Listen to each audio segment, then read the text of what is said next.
Hello everyone and welcome to this week's episode of Men in Cars, a podcast where we talk about the history of motorsport with or without men. I hope you guys are doing good. Hope you've had a good week. Hope you enjoyed last week's episode. I loved researching last week's episode. I really did. And by researching, I mean I loved watching the documentary. Just to preface, I did do extra research. But yeah, that documentary kind of slayed, I'm not going to lie.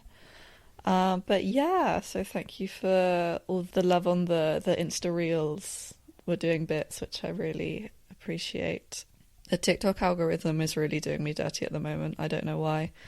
I'm just going to blame it on the algorithm, you know, as you do, but whatever. So of course, with last week being a women episode, this week is a non or fewer women episode. I never know what to call these weeks. I get because I say it's a men episode, a non-women episode, but there might be one or two women, maybe, probably not. I'm not going to lie, guys, but you never know. So, but I don't want to say like a regular episode because that's implying that women, I don't know. Do you know what I mean? It's like being like a normal episode as if women in motorsport are not normal. Ugh.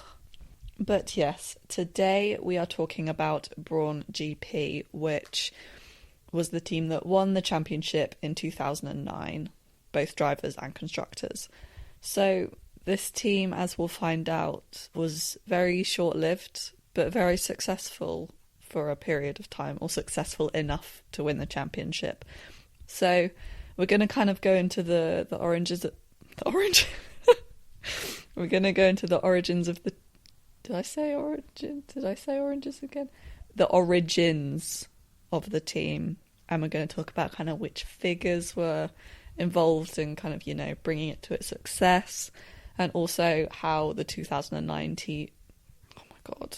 Can you tell I'm tired, guys? I literally can't get words out. How the 2009 season played out and why exactly Brawn GP in particular was so dominant in the beginning, but also why their car was so successful with the resources they were kind of given, and also why their success was so incredibly fleeting and why their story is kind of hailed as a kind of fairy tale story in Formula One.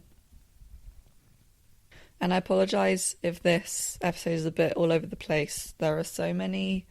Obviously, with topics that are a bit more broad, there are a lot of resources, sometimes saying quite different things. So I just kind of like plopped it all down. But, you know, it's going to be a more casual episode. I'm not going to lie, guys. I'm quite tired, so I'm sorry if I sound a bit not so passionate. I am passionate, as opposed to what my tone of voice often implies. I do actually care about what I'm talking about. But it's 8:15, guys. It's nearly time for bed. Right, so Brawn GP was formed for the 2009 Formula One season, and they were kind of taking over from Honda. So Honda was brought out by Ross Brawn after they really suffered in the 2008 global financial crisis, and it was kind of a management buyout. So they were able to kind of keep the team relatively intact, although they had a lot of kind of really excessive redundancies, which was one of the reasons why perhaps the team didn't really gel, didn't last so long, but I'll talk about that in a bit more detail later. And originally it was meant to be a kind of much more, say, Honda-esque, but it was meant to be a lot more similar to how Honda had existed in previous seasons, but relatively last minute, Mercedes ended up providing the engines for Brawn GP, but Honda still gave them a $1 million budget for the 2009 season. So now we've done a little overview of Brawn GP. I wanted to just go into a little bit of background about two important figures in Brawn GP. So we've got Ross Brawn, who is the team principal of Brawn GP. So obviously with the team being in his name, a very large portion of Brawn GP's success was really attributed to the way that Ross Brawn kind of like ran a team. So He's an incredible kind of figure in motorsport in general, so he's really known for his involvement with Benetton and Ferrari. So he obviously had a very good working relationship with Michael Schumacher, so he kind of knew what a winning Formula One team should look like. And he had kind of had that experience working with Benetton and then Ferrari, so fairly different kind of experiences. So he had a lot of kind of expertise in transforming what were kind of maybe not suffering but not winning teams into teams that could really fight for those championships. So his way of kind of working was really kind of like calm and methodical. He was, quite well known for that kind of keep calm and carry on, like Englishman kind of persona.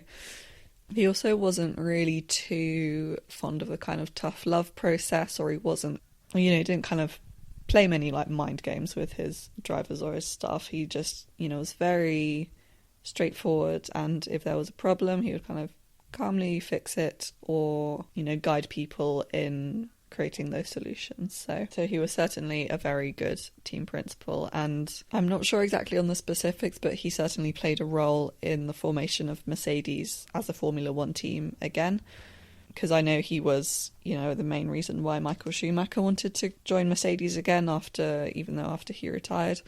So really a big figure in Formula One. Even today, he is the managing director of motorsports.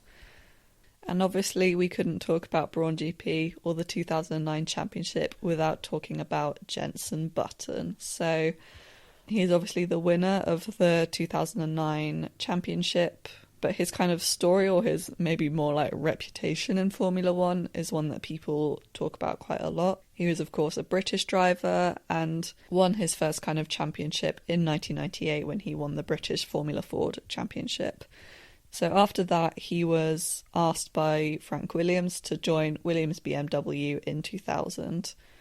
And being at the time only 20 years old, so a very young and, at the time impressive driver, or Frank Williams was certainly impressed by him. So he became the youngest ever point scorer in Formula One history. So after completing his kind of rookie season in Formula One, he was kind of loaned to Benetton Renault for 2 seasons by Williams. So he still had that secure kind of place at Williams, but he was going to try out at another team to see how he would perform. And unfortunately, this time, his kind of results on track were really not too impressive.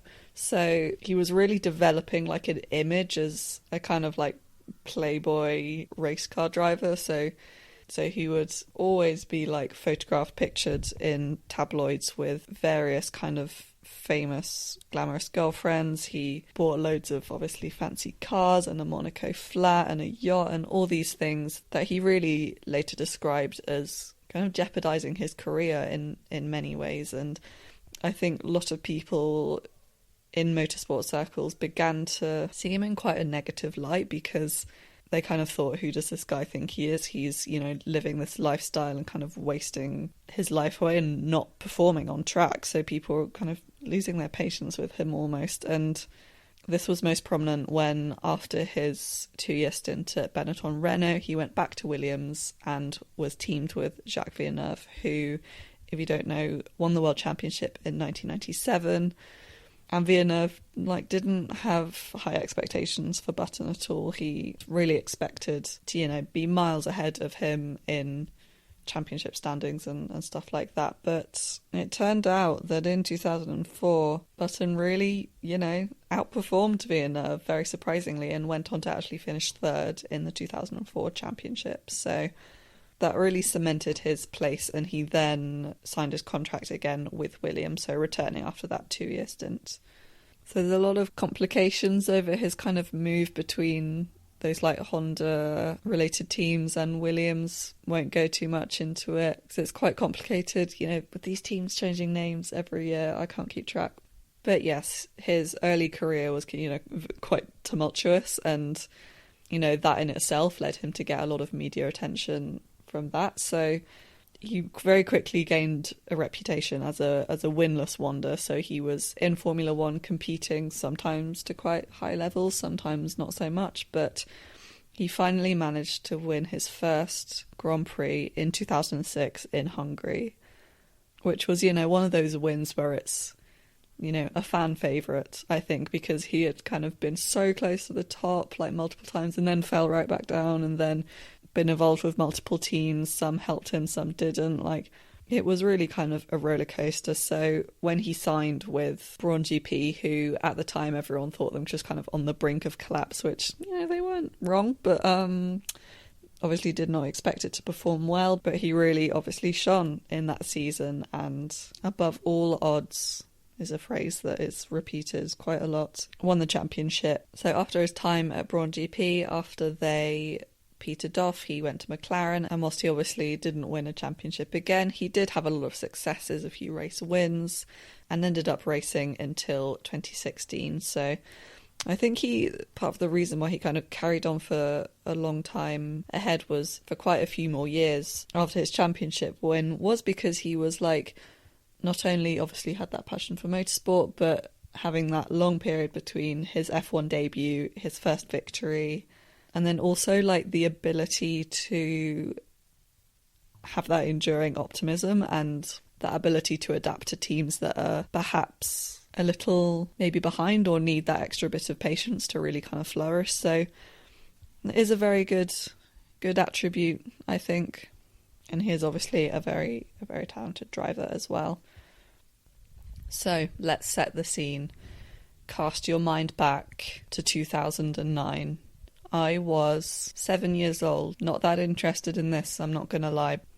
But for Honda or Brawn GP, they were faced with a huge kind of regulation change, or Formula One was faced with a really big regulation change. So as happens with most regulation changes, the kind of order of which teams would be dominant or would be fastest or would pick the right kind of route in terms of car design was really kind of reshuffled. So obviously McLaren won the previous year and Ferrari the year before, but this was all kind of switched around by 2009.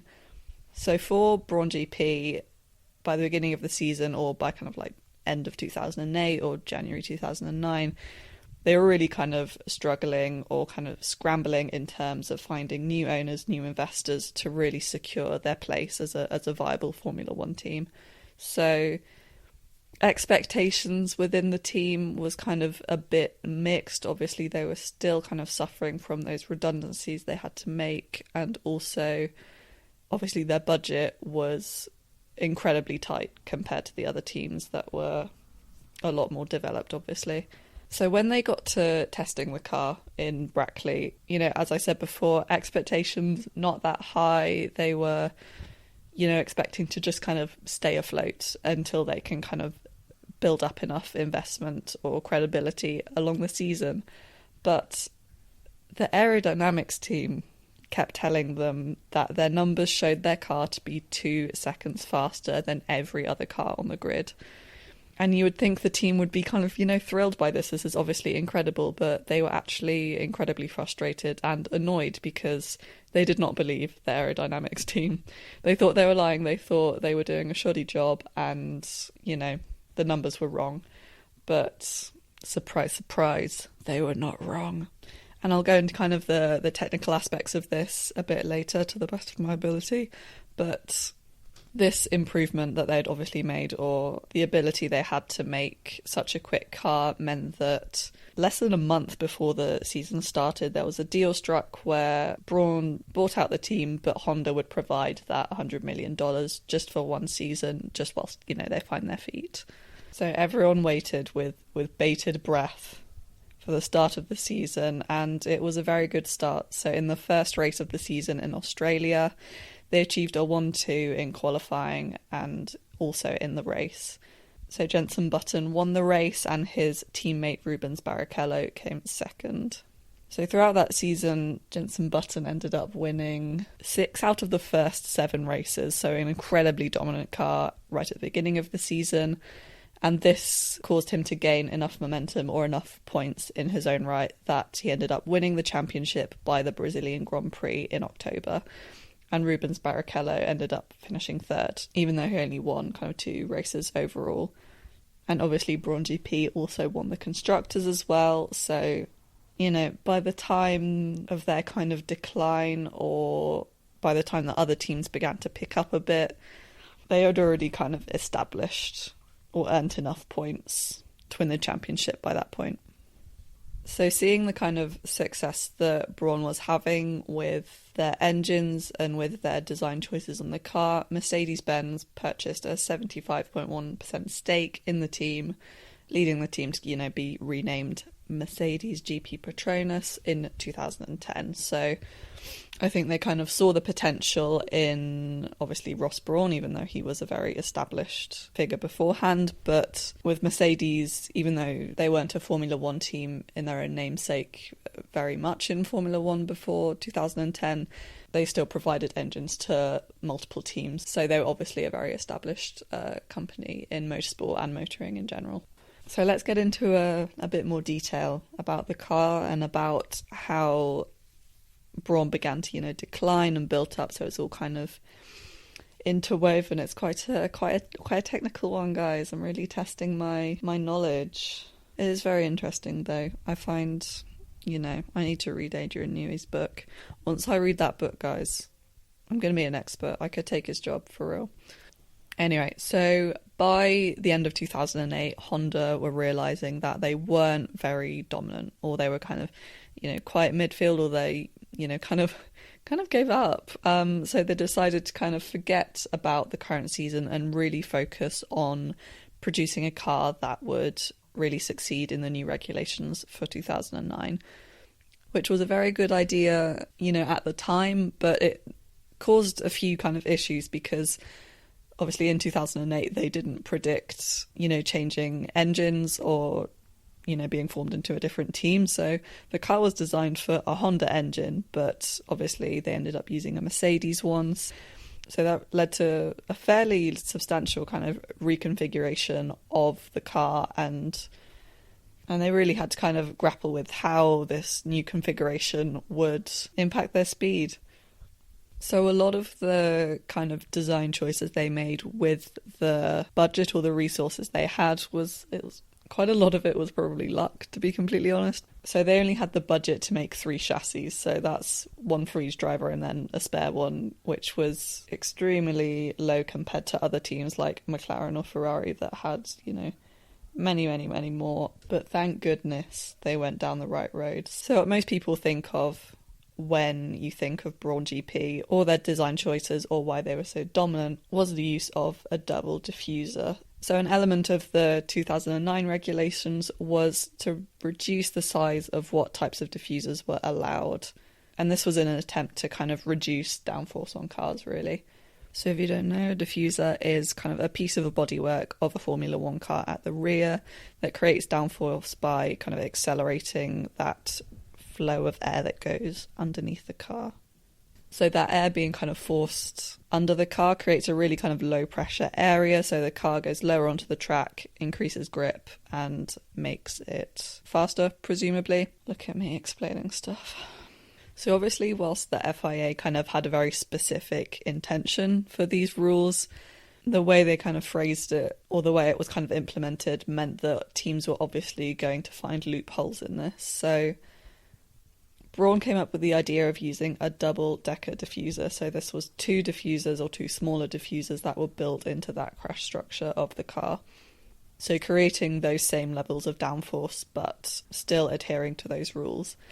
And there was a lot of kind of protesting amongst the other teams on this kind of tactic. So Toyota and Williams also caught wind of this. They used the double-decker diffuser as well, but all the other teams that unfortunately did not think of that were quite angry. They thought it wasn't allowed and they, said it was illegal and everything, but eventually it was deemed that using this technique was in fact legal.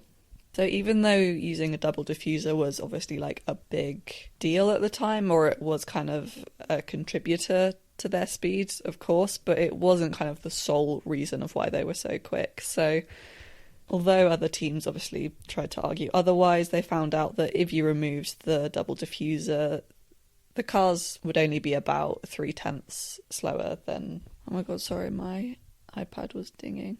I can't remember where I was. It's the troubles of an iPad kid. But the team eventually found out that by kind of removing this double diffuser would only cost them really like 0.3 in lap time. So not, that's significant, but it wasn't that 2 seconds that they found before the season started. So as the season kind of went on, media or other teams found out that the double diffuser also made rear brake drums more effective. So that added kind of another second onto lap time. But again, where does that other second come from? It's the new front wing design. So yeah, that was obviously a big contributor, and I believe Red Bull also used that new kind of front wing, but I'm not too sure. I'm not even going to lie, guys. So one of the members, or one of the engineers in Brawn GP, actually said that even if the other teams or the FIA found that the double diffuser was illegal, the benefits that they found subsequently from testing that double diffuser in the factory, that gave them all they needed. So finding that effectiveness in the rear brake drums and finding that effectiveness of the new front wing design, they wouldn't really have discovered that if they didn't have the double diffuser in the first place. So, it's obviously, as you can tell by that kind of mishmash of information, it is, quite a debated topic, or certainly was at the time, of how effective that aspect of the car was. And when you think about it, how many seconds or how many tenths or hundredths or whatever does it actually add to the lap time? So overall, in terms of the kind of technical aspects of their car or of their success, they ended up using very similar features as the Red Bull. So this was a lot more noticeable by the end of the season when Brawn started to, become more of a kind of a midfield car, but it was quite clear that many aspects of their car were kind of simplified or kind of dumbed down versions of that Red Bull. So it's not really too surprising that they didn't have that longevity. When you look at Red Bull, you can see why they went to win the World Championship kind of 4 years after that. So, or for the next 4 years after that. So, Brawn certainly had the right idea in mind, but they obviously just did not have the resources to make it as long lasting as Red Bull. So now we've gone into, the successes, the, underdog story of how Brawn GP managed to win the championship with, not that much. But obviously all good things must come to an end. And their end was probably a lot sooner than they would have hoped, but it did end. So there are a lot of kind of, as there is with anything, there's a lot of, components that really fed into their decline, or kind of whether that was more, black or white stuff like finances or whatever, or whether it was more kind of psychological aspects. But, there were a lot of highs and a lot of lows in 2009. So obviously they had a lot of that legal trouble with the double diffuser. So, having so many teams or big teams really protest this, it must have taken quite a toll on the team and been obviously very stressful. And I'm not sure how legal proceedings work exactly, but from what I know, they're kind of expensive. So, that probably didn't help. And I think that's probably not, even though in hindsight, a lot of members of the team said, what, even though we did have people contest it, it wasn't true. And also, if it was illegal, we would have been fine, blah, blah, blah. But, that's probably not the right tone they probably wanted to start out on.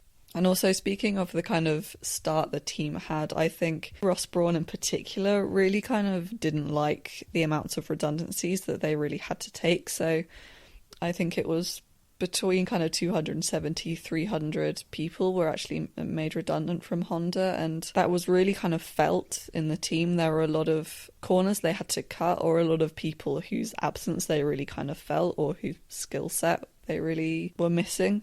So by the time the season kind of started, they obviously got off to a really good start. So Jenson Button won many races throughout the season, but Rubens Barrichello won considerably less. So Barrichello kind of made it known that he was quite unhappy that Brawn GP were favouring Jenson Button. And I do kind of really feel for him, because that must have really not been ideal for him. I mean, he had spent so many years being the number 2 driver to Michael Schumacher in Ferrari, and then having to go and be a number 2 again to a driver who was younger than him, it probably wasn't where he wanted to be or where he envisioned that point of his career being. But if you look at it from kind of like a more practical and more management kind of standpoint, it really does make sense that they would prioritise one driver. So if Barrichello had actually won more races, or if those points had kind of been evened out, they probably wouldn't have won the Drivers' Championship. So overall, in order to, win those two features, it really was preferable to have Button as that kind of front runner of the team. So by the kind of mid-season kind of period, they began to notice that their pace was kind of dropping, not drastically, but you can see their results. They're not as kind of dominant as the beginning of the season. So this was, I think, predominantly due to, in my opinion, I think it's due to other teams kind of catching on to those technological advances that they had. So teams like Ferrari and McLaren were really struggling at the beginning of the season. So obviously they began to pick up, and at the same time Red Bull really began to gain a lot of pace and become extremely successful. So it then began quite clear that the longevity of Brawn GP's kind of time in Formula One would be fairly limited. So people such as Ron Meadows began to say that they kind of survived through a hand-and-mouth existence. So they were just trying to, get through the next race or the next day or the next month or whatever. So it was a very kind of precarious situation, and it, began to be quite obvious that it was somewhat realistic for them to win the championship that year, but could they even survive a next year as a team? And obviously the answer was no. So yes, as I said at the beginning, by the end of 2009, Mercedes-Benz bought out that large stake in the company, and it was renamed as the Mercedes Formula One team as we kind of know it today. So a lot of the same kind of personnel still transferred to Mercedes, obviously. So I think that's why the story of kind of Brawn GP is talked about quite a lot, or was in kind of recent years, because a lot of those same figures, like obviously Ross Brawn and James Vowles and Ron Meadows, they are still involved in Formula One today in some form or another, and are very well known for their skills. But that change in kind of ownership and investors did obviously change the fabric of the team, like it did when it went from Honda to Brawn in 2008. So Brawn GP won the Constructors' Championship with 97 points, with Red Bull coming in second, finishing with 76 points. Jenson Button won the Drivers' Championship, and they are the only team in Formula One history to have an 100% championship success rate. As of today, someone else could do it again, maybe, probably not, but what a story. Yeah, lots of people who were working for Brawn at the time, look back on that time as, with quite a bit of fondness. I imagine that, that does kind of encapsulate what motorsport is like, kind of, or what that kind of glamorous, like, I don't know, kind of lifestyle perhaps that people associated Jenson Button with, was kind of seen in this team. It was like extremely high highs and extremely low lows, and kind of, really like teetering on the edge of what's kind of legal and what's not. So it makes a really kind of exciting period in Formula One history, and a fun little story, or a fairy tale, as lots of people describe it as.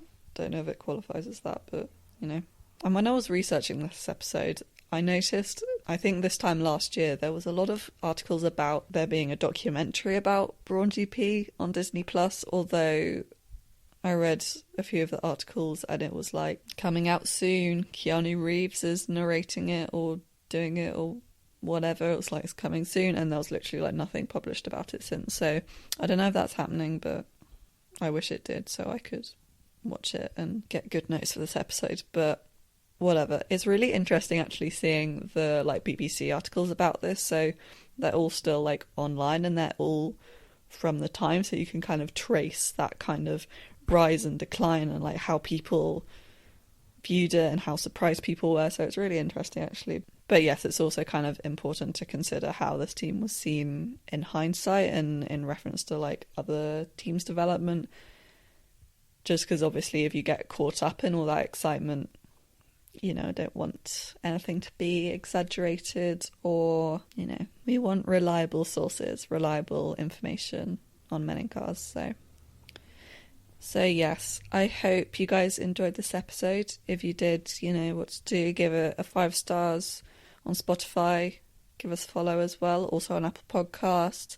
And like, subscribe, hit that notifications bell. Oh my god, me when I'm a 2015 YouTuber. No, but do all that stuff. And also on TikTok, Instagram. And yes, again, hope you enjoyed. And I will see you guys next week for another women's episode. Not going to spoil it this week. And not just because I can't remember off the top of my head what it is. But stay tuned. Stay tuned. Hope you all have a lovely rest of your day, rest of your week. And I will see you next week. Bye.